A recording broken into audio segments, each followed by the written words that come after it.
Halo, assalamualaikum warahmatullahi wabarakatuh. Ya, balik lagi sama gua, Kong Jai. Ini adalah vlog video pertama gua, dan kali ini gua mau ngebahas soal pertimbangan membeli mobil pertama. Jadi buat lo semua yang lagi mikir, kira-kira gua perlu nggak sih ya beli mobil? Atau mungkin sudah saatnya belum ya gua untuk punya mobil? Oke, kita bahas bareng-bareng. Jadi pertama kali gue beli mobil itu mungkin sekitar 4 tahun yang lalu. Dan pada saat itu gue memutuskan kenapa harus beli mobil. Pertimbangannya balik lagi anak.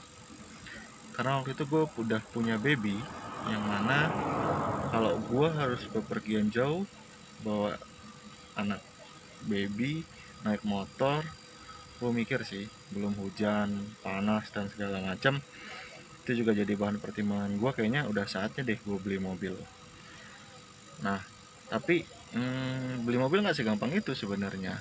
Akan banyak kos yang timbul, budget yang tadinya nggak ada jadi ada kalau lo belinya mobil. Misalkan contoh gampangnya, bayar pajak. Yang tadinya lo mungkin bayar pajak motor sekitar 200, 300 atau bahkan 400 ribu doang. Kalau lo memilih untuk punya mobil, mungkin budget yang akan lo keluarkan untuk bayar pajak bisa 1 juta, 2 juta. Semurah-murahnya mobil tua, lu bayar pajaknya mungkin sekitar 700-800 ribu per tahun. Belum lagi lu harus servis berkala, ganti oli dan lain-lain segala macam. Spare part mobil itu harganya bisa berkali-kali lipat dari spare part motor. Pasti ada budget yang bengkak di situ sih. Jadi lu harus pertimbangin itu juga soal budget yang harus lu bikin ulang nih. Pos-pos lu, pengeluaran bulanan lu harus lu atur ulang kalau lu punya mobil. Jadi kalau misalkan kenapa-napa mobil lu nggak, malah akhirnya mangkrak, nggak bisa lu perbaiki gitu. Terus abis gitu budget yang timbul lagi ya tadi bensin. Lu biasanya isi bensin seliter, naik motor bisa 20 kilo, 25 kilo. Lu sekarang beli bensin seliter naik mobil paling cuman bisa 15 kilo. Kalau lu beli mobil tua lebih parah lagi, paling cuma bisa 8 kilo atau 7 kilo yang masih pakai karburasi ya. Nah itu sih yang menurut gua harus jadi bahan pertimbangan juga di awal kalau lo mau beli mobil. Masukin tuh kosnya, perawatan, bayar pajaknya, bensin, ya selalu siapin semua itu, budget-budget itu tadi ya. Terus habis gitu tentuin juga lo mau beli mobil, punya spare budget tuh berapa. Misalkan nih lo punya duit, oke, gue putusin gue akan beli mobil, budget gue cuman ada 40 juta. Jangan semua 40 nya lo beliin mobil, harus lo spare. Setidaknya kalau lo punya 40 juta berarti 30 juta aja lo beli mobilnya. 10 jutanya buat apa? Tadi maintenance.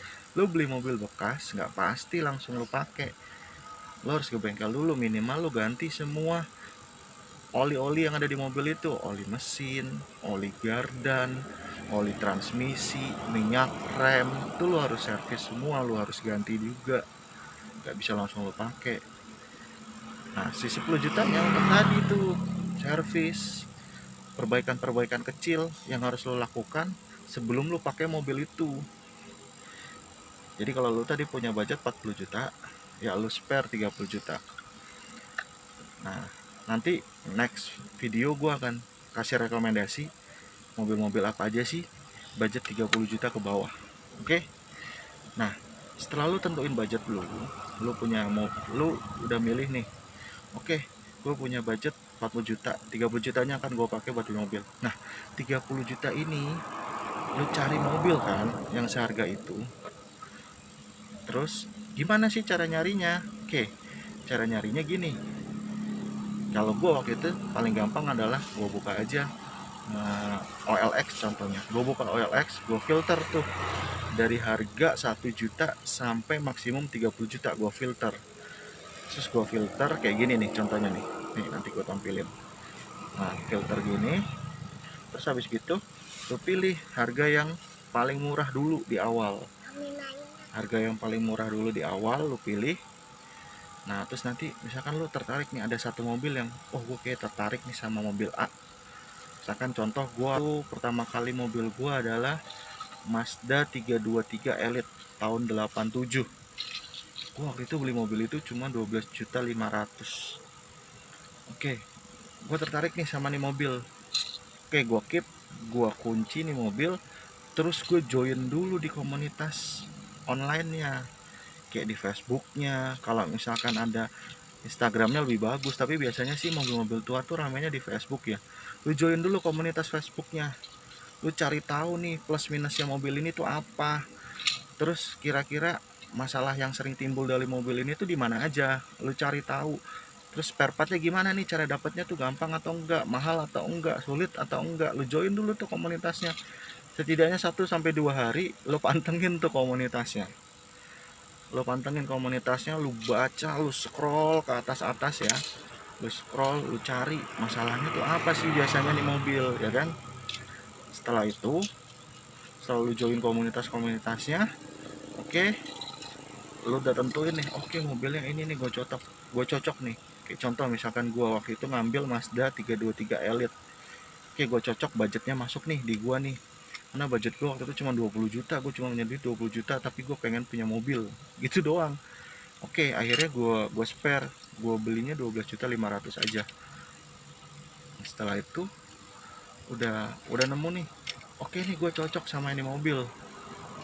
Gue survei dong.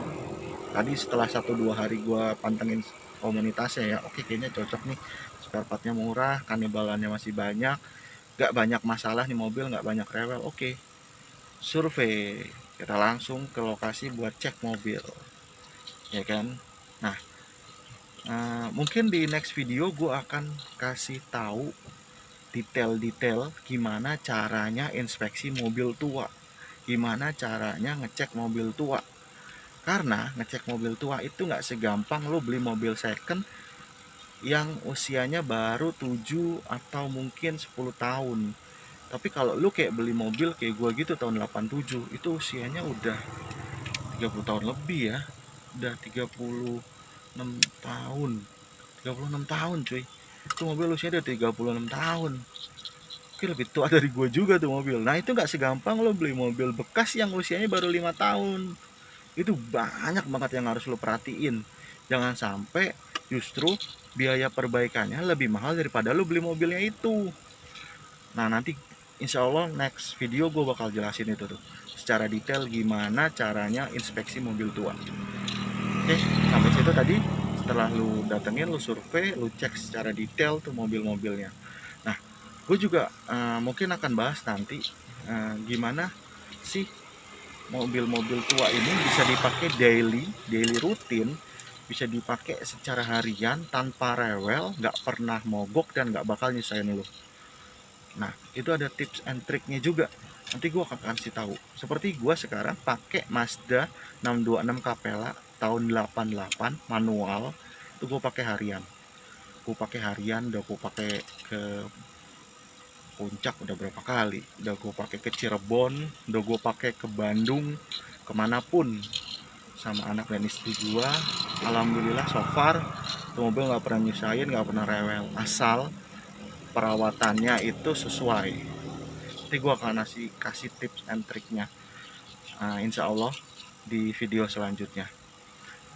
Mungkin untuk video kali ini sampai sini aja dulu. See you in the next video. Assalamualaikum warahmatullahi wabarakatuh.